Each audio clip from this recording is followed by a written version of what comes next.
if anybody who's listening, for some reason they've heard or been exposed to NFT, whether it's because they heard that Mark Cuban has been investing, or it's because they, have an artist that they listen to. But effectively, all the NFT is the non-fungible means it basically is non-replaceable. You cannot exchange it. So a dollar bill is fungible in the sense that the dollar bill in my wallet is the exact same as the dollar bill in your wallet. We can switch them in and out and they're going to do the exact same thing.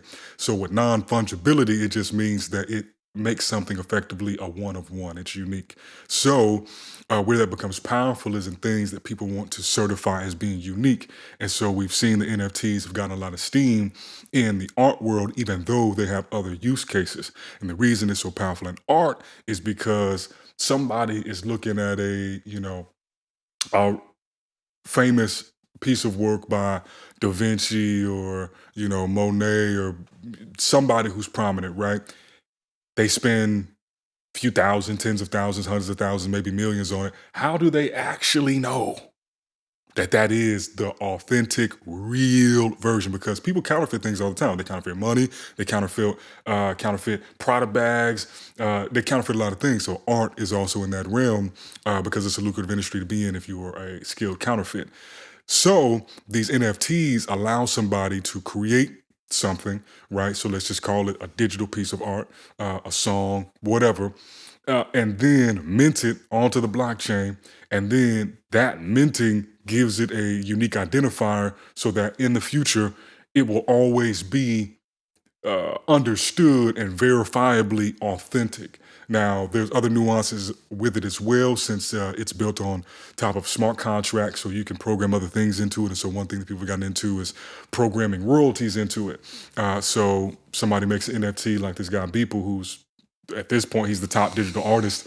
The most famous digital artist in the NFT space, period, bar none. His story's crazy, because he was doing the everydays, and it was our homeboy Caleb who actually brought it to both of our attention because I didn't know who this dude was. But he was doing this series. 5,000 days? Yep. Every day for 5,000 days. And he wound up selling some of those as NFTs, and he's grossed over 10, 15, $20 million from direct sales.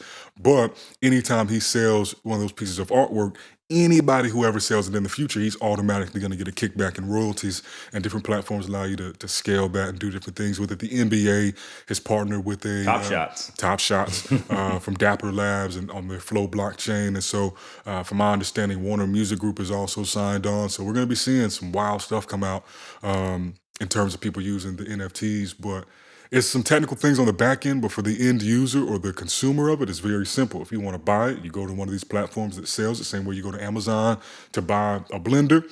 You go to one of these platforms, you can look for NFTs and buy them. And if you're someone who makes them or wants to sell them, then you get on these platforms.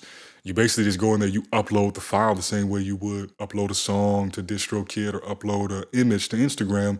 You choose some parameters, you hit mint, and then it's good to go. So yeah, man, that's like the high overview.